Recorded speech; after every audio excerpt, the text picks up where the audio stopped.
Good morning and good afternoon and welcome to the Small Business Support Group. It is Wednesday. It's the 1st of July.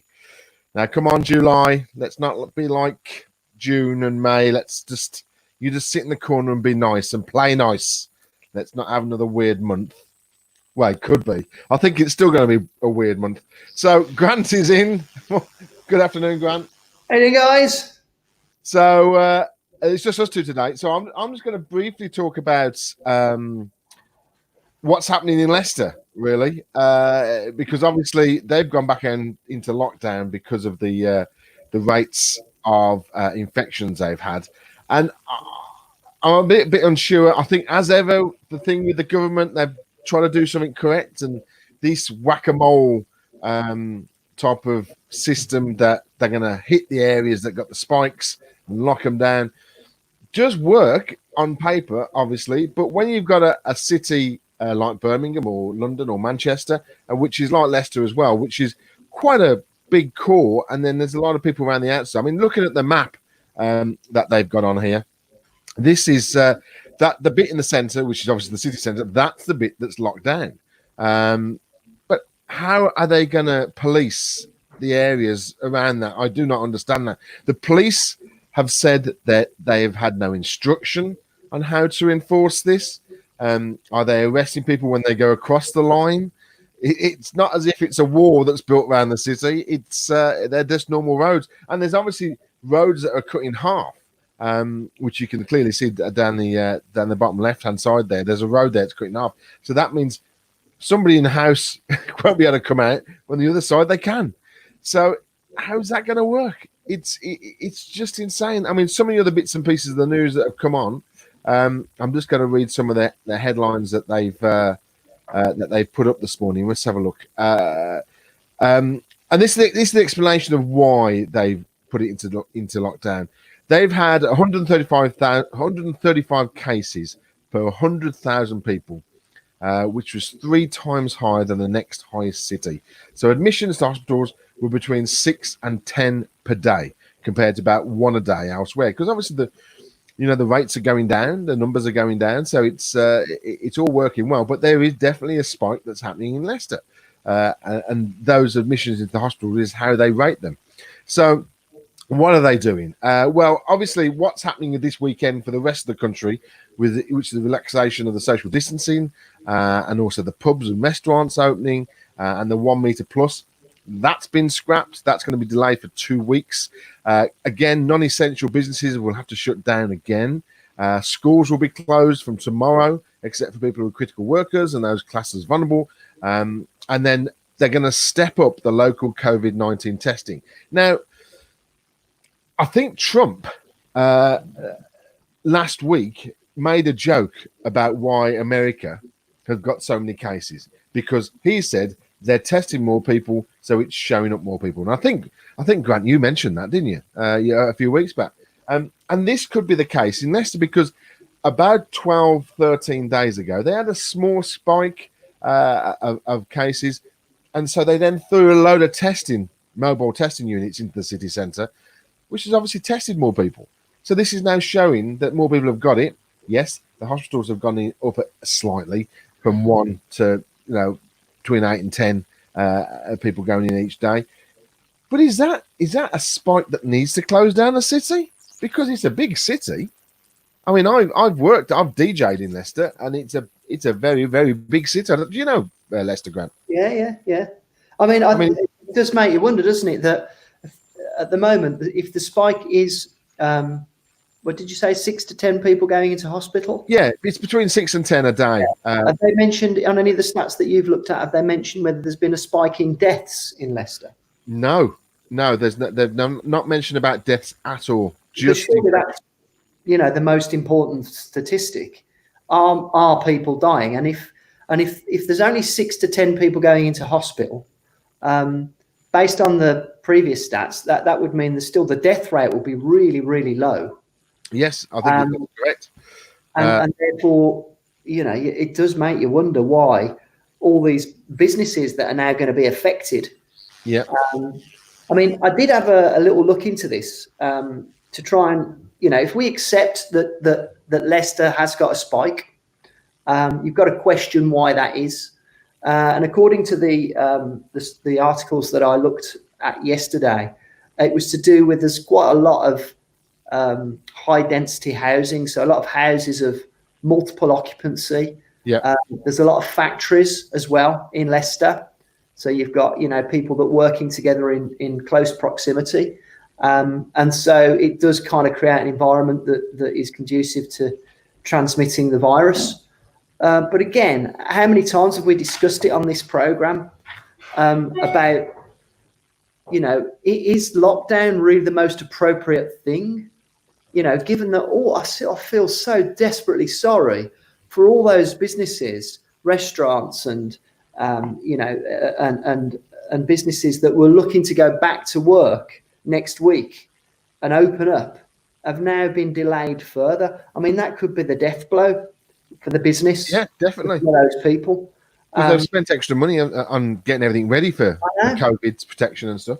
Now, is that really appropriate based on the stats that we've seen? I mean, I don't know. I just think if people like you and I are questioning this, this and with the stats that we look at, it just strikes me that either there is something inappropriate about locking down, or they're not communicating it to us properly.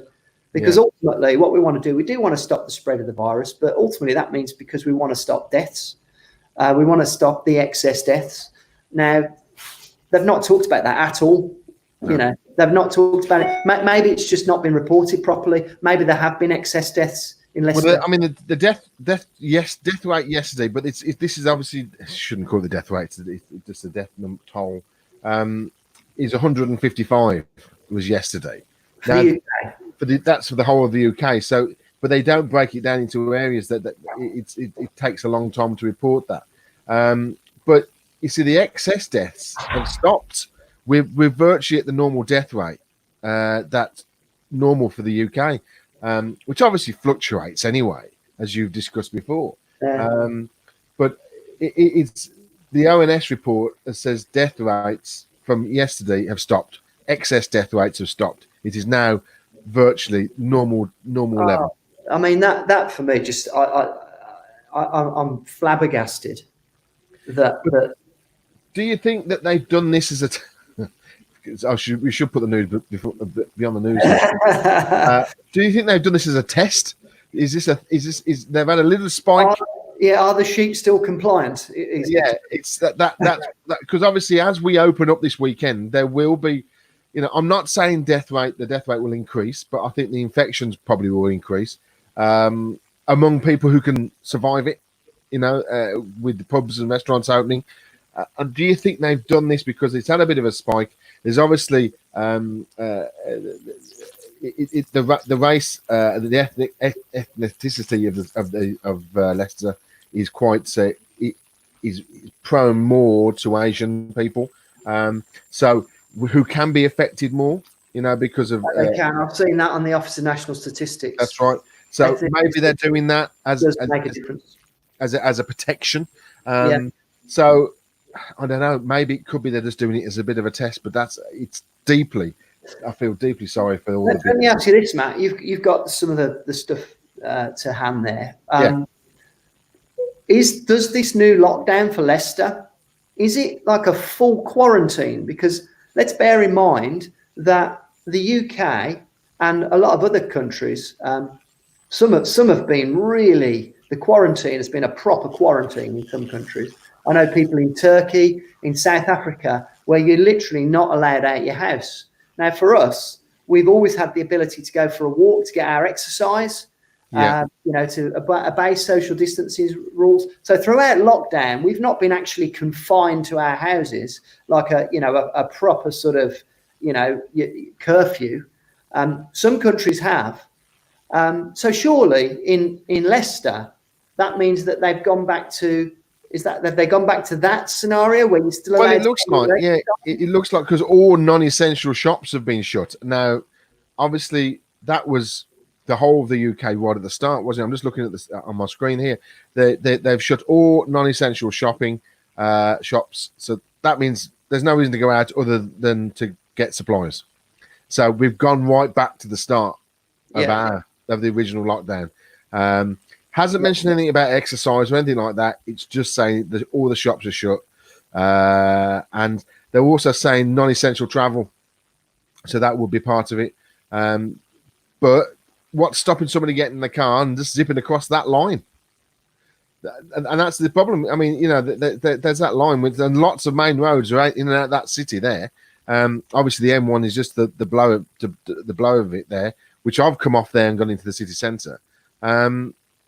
So I can't see how they're going to police that. No. They're relying on people to be. Well, I'm guessing if they're shutting the shops, it's going to stop. And they're not opening the restaurants. It's going to stop, you know, people going out anyway, isn't it? Let's just have a look then. So if you live in Glenfield, what's stopping you going to Groby? Which is, it's got to be half a mile there. Yeah. To go to the shops, a restaurant or a pub, and then come back in. Who's going to stop you? If you've got a bar or restaurant in Syston, Burnley, Whetstone. Yeah, if you've got, I mean, you're going to be inundated with people leaving the city to go there, aren't you? Well, it looks like that way, doesn't it? Because it is. The police don't. The police. There's a police report. Don't know how they're going to do it. They haven't been told what powers they've got or nothing. I think they're relying there, Matt, on California because earlier in the week there was notification that California had another spike and that they were going to go into a form of lockdown as well. It'd be interesting to see how different countries have dealt with it, because again, you know, the bit that really frustrates me with all of this is that me, like every other business owner, I'm sure, we're absolutely desperate to see as many business owners out trading again and getting back to some kind of, you know, level playing field to stop this massive or to try and limit the huge recession that we are about to go into, to give people their livelihoods back and to give them a chance to trade, to get things like the travel industry back on track. You know, I saw Ryanair this morning talking about, you know, the amount of redundancies that are going to be made because we continue to have this policy, you know, with what's going on in Leicester, where we are letting fear, it appears, rule the economy. And actually for a virus that, although it's awful, we've got to live with, you know, we've got to weigh up the pros and cons. And it seems to me, and again, and Leicester is a perfect example, that this overreaction to what is an awful thing, don't get me wrong. No, it is. Yeah. An overreaction, the downside that's going to happen to the economy to keep taking this attitude is far worse, it seems to me, than any results of the pandemic. Surely it makes so much more sense to protect the vulnerable. Surely it does. I mean, and then open businesses and let's get trading. Because I'm just looking at these at California. I mean, the states are a mess, aren't they? It's just there is no. He's not leading them in this pandemic at all. I mean, I know we've moaned about our government, but they've sort of done something, not in the correct way, but they've done it, and we've sort of got on top of it. But they're like, oh, okay, well, in San Diego, which is, you know, is that in California or is that just south of? Yeah, it's California. Yeah, it's. I'm supposed to be there in December. Yes, you are. That's right. They're gonna. Okay, well, they're saying restaurants and bars, they'll have to be shut by 10 p.m. And they've got a spike in California at the moment, and they're still open. Everything's still open. They haven't closed anything down. Looking on it here, they're talking about the spikes they've had. And that it's one of the highest numbers they've had in the past few days, but nothing shut. It's still, there's some orders. Is that not, you know, the best way to handle it? You know, it's because it's. But they've had 100,000 cases a day. Now let's rule out the death from that. Let's forget about that for a second. Just trying to treat people who've got that 100,000 new cases a day.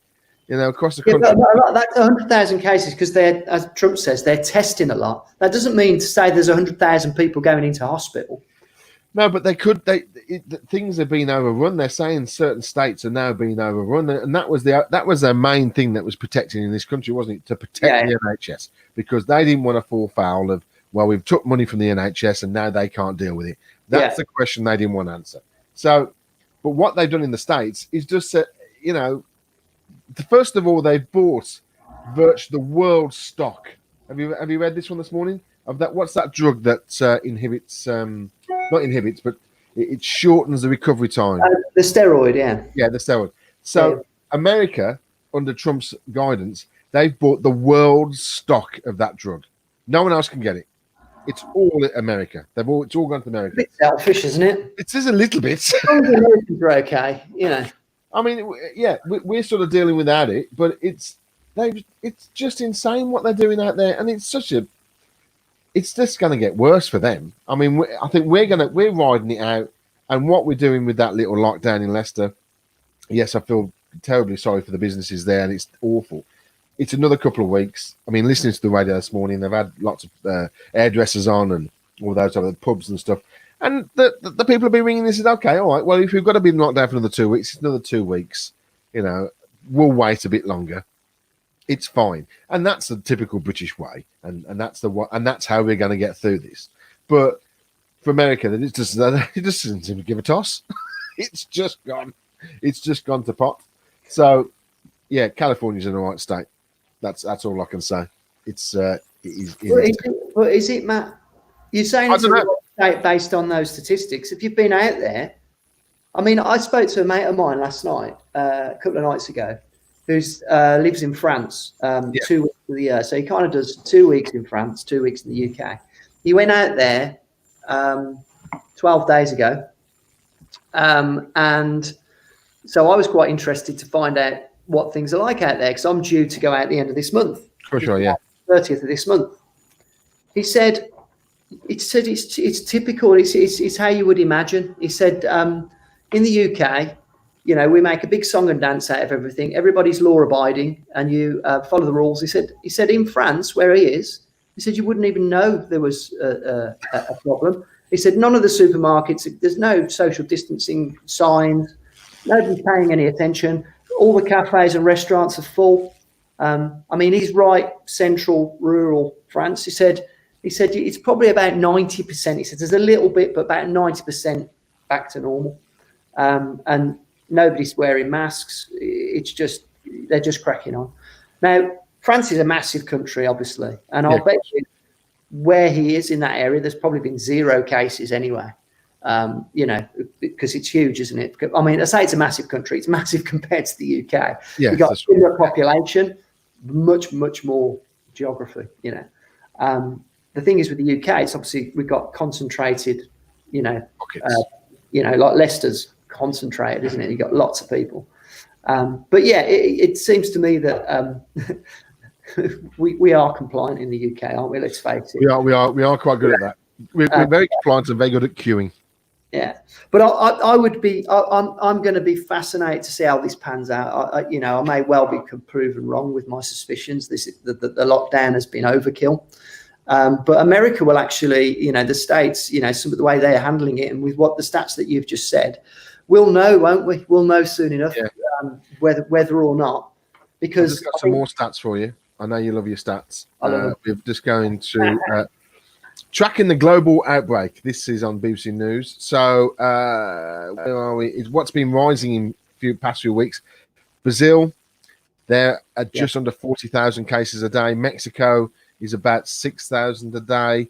India is 20,000 a day. South Africa's just under 6,000 as well.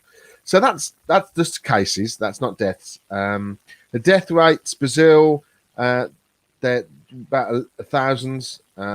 Mexico is about 900. Is that in total, or this is a day? This is a day. In Brazil, there's 1,000 people dying a day. Yeah. Of COVID-19. Yeah, with 40,000 cases of it. So the percentage is about the same across the board, isn't it? Because Mexico, They're about 700 out of 5,500 cases. India, very low, which is quite surprising. 500 deaths per day out of 15,000 cases. So they're treating it well. I think it's how it's treated. I think is the most important thing. Colombia, that's very low. 100 cases, 100 deaths out of 6,000 cases a day. So it is spread around. But the US, again, I'm sorry, I've just come back to it again. For just 29th of June, 42,000 cases. That's cases, not deaths. I haven't got the death rate here. So it is. I think the cases sort of follow the deaths correctly. It's all to do with the excess, as we've said all along. It's always the excess death on top of the normal death rate. So, and unless you've got all that data in front of you, and you need probably 3 banks of screens, I think, on your desk to get all that data, then it would, you probably see that a better story. But I just don't think it's been it's dealt with correctly in the States. I don't think it's he's not doing anything, and he's just. Well, Trump's a businessman, isn't he? And he wants, his first concern is the economy, because his feeling is that the economy is the thing that builds prosperity, and prosperity is ultimately responsible for keeping people alive longer, and all the good stuff that comes with it. Sorry, what's we got? Darren, it's just popped up. All of my team who work for me are in India, and there's a very strict lockdown, and cases are rising. Yeah, I heard India's starting to. Yeah, it's like the third world. I'm not saying India's third world, but those type of countries that they are suffering. Yeah. Sorry, carry on, Grant. Yeah, so I think Trump's wants to get through it with as little damage to the economy as possible. Because he's a businessman, and ultimately, we will see whether or not that's the right decision. Because the vulnerable are the ones that are dying, and defining the vulnerable is also something that we could debate. And again, I'm trying to be as sensitive as I can about it, because I realise that people have been affected by this, and I'm not one of these people that thinks that the virus doesn't exist. It's pretty obvious that it does. But also, it's also pretty obvious to identify or to see who is being affected by it. And in the vast majority of cases, the people that are being affected are easy to actually identify. And for the bulk of people, this isn't a bad thing, And yet we've closed down the world. We've closed down the world. Why though? Is it because not everybody sat down and thought about it, or is it panic? Do you know what? I wish I knew. I wish somebody would explain it. I have watched a couple of things on YouTube, and that Netflix one is that you got me to watch. Yeah. Is an interesting one. The herd mentality, immunity, versus the the sort of the lockdown and spreading it out. We were told right at the beginning, when we first went into lockdown, that the reason we were going to go into lockdown was to take away the stress from our hospitals. And pretty much in every country in the world, that's what we were told. Yeah. Now, that being the case, the lockdown's been super successful, because in most countries that have built these huge hospitals, and let's face it, that they were all over the place, with the possible exception of a couple of states in America, the hospitals haven't been used. They certainly haven't in our scenario. They never got used at all in the UK, which would imply that the lockdown worked. Yeah. Yeah. Or did it? Or was that all that was going to happen? Well, is it that there's doctors and a high volume of doctors that I've seen interviewed that and this is medical MDs that have said that their opinion is that the lockdown was overkill, and that the majority of people have already had the virus and didn't know about it.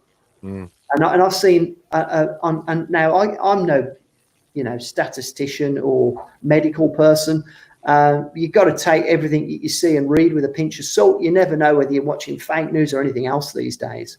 No.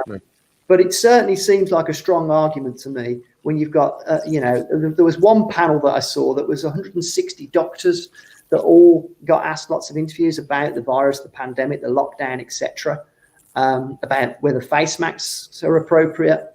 And again, I don't know the validity of all these doctors, whether they're kosher or not. But overwhelmingly, 80, 90% of them were voting saying that the lockdown should be lifted immediately. We should protect the vulnerable, but the whole thing has been over-exaggerated. Now, I don't know. I'm just telling you what I saw, what I've seen other people say. But it does lead, there's lots of question marks over this thing. And we keep coming back. This is the small business support group, Bloody hell, businesses have needed support throughout this. We've people have lost their livelihoods as well as family members, which I understand, is dreadful. But surely, I don't know. It just strikes me that the lockdown is not entirely appropriate. That's you could be right there. There's a question just coming. I'm going to let you answer this one, Grant, because it's your mum. So she says, I heard children with COVID are passing it on to older people in Leicester. Can you confirm? Well, this let's assume worst case scenario is that they are, and not just in Leicester but everywhere. Let's assume the worst case scenario is that children are carriers. That's why we have to protect the vulnerable. Children aren't the vulnerable. Not one single child has died, or I think it might be one child has died of COVID. Yeah, that was just the complications anyway. I think it was. Yeah, and it's just not something that children need to be concerned about. In the same way, if you are a healthy, youngish person under the age of 60, and you haven't got diabetes, or you're not obese, or you've got respiratory problems, the risk is absolutely minimal. It's minimal. Yeah. When you get older, and I can say this with some authority because this is consistent across all the different all the different countries and all the different medical people. If you're older than 60 or 65 and you have got underlying issues, you steadily start to get more vulnerable. So surely, if we find out that kids are passing it on, or let's assume that they are, we've got to protect the vulnerable and not let kids or anybody else near them. That's what needs to be done. Surely that is common sense. So we need to quarantine the people that are vulnerable, and therefore the rest of the people that have got such a minuscule chance of being ill need to get back to work, need to get the economy going, need to keep things going, so the state can afford to keep the people that are being protected, with their pensions and their and their medical bills and everything else. This is, to me, sounds like common sense. Well, it is, and it's something that you've stuck to all the way through this. You've that's how you've dealt with it. And I think you're quite correct, and I think it's the way it should be done now. It's just, I don't know. It seems to be that the government seems to play with just wipe the board with everything, and this is what we're going to do. We're just going to lock everything down, and they're not concentrating on what it should be. It just seems ludicrous, doesn't it? Yeah, you have all those businesses trading in Leicester normally, but anybody that's vulnerable, you're protected, you're quarantined, and it's easy to figure out who's vulnerable and who isn't. No, it is. No, it's quite easy. And face it, if you are in that vulnerable and you decide to go out and do what you do, that's horrible and unfortunate, but that's the risk that we take because we haven't got a cure. That's right. And it's as somebody on said on the radio this morning, they said, there's more chances of you being involved in a car accident at the moment than actually picking this up and actually ending up with something bad happening to you. Somebody who's healthy. And let's face it, we're talking about the majority of the people of working age, have got virtually no chance of dying from this. They might get a bad case of flu. Well, it's not supposed to be very nice, is it? It's not supposed to be very nice. So the only other thing before we finish off today is that unfortunately, pantomimes are going to be cancelled. Now, I like a good pantomime, right? No, you don't. Oh, yes, I do. Nice. I'm so glad that you came up with that. But there a lot of the theatres, and this is going to head towards the art side of things, is that they're cancelling the pantomimes because they just don't know how they can make money by putting the pantomime on, because they're quite expensive to put on and fill the seats if they can't fill the seats. And then there's a knock back on that is because pantomimes over the Christmas period is quite a healthy profit maker for theatres. There's throughout the year they have smaller. These are the independent theatres we're talking about, not the big ones. And they're going to be struggling, and I think we're going to be losing a lot of theatres next year. Just on the back that they've obviously had 3 months of no income. Then there's not going to be any pantomime, which is a massive money spinner for them, massive. And I think it's going to be bad for them next year. So, which is sad on one respect because I like a good pantomime, but it's going to be even worse for actually losing the theatres. Right, that is it. I think I've got all my points covered. Anything else you want to add, Grant, there? Or No, I think we had a good whinge fest today. Yeah, I think so. Little mode. It was nice to not get anything about politics or. I just want to think about my, my empathy for the businesses in Leicester. You know, I feel for them terribly. It's, I think it's, I don't agree with it. Darren just brought up a good point regarding the pubs. I want to do pubs tomorrow anyway, because I've just had a long conversation with somebody this morning about the pubs and how that's going to work. And Darren makes a good point there that you only can be in there for an hour and a half and you have to book. So if anybody's got any questions about pubs tomorrow, then please put them forward. Darren, if you want to come on tomorrow, let us know, and we'll bring you on because I know you're always in the pub. I'll bet you any money, mate. You go to a pubs, it'll be just like normal. I don't think it will be. Yeah. I don't think anybody's going to pay attention to it. I mean, it's we're going to be taking our chances. They'll put the guidelines in place, but we all know that as soon as somebody has a couple of drinks, they'll be hugging each other. It'll be just like normal, and then we'll really see what the fallout will be. They'll be doing all that type of thing. Right, so we'll do pubs tomorrow. That's a good thing to talk about. Okay, Grant, thank you very much. We will see you tomorrow at midday. Bye-bye.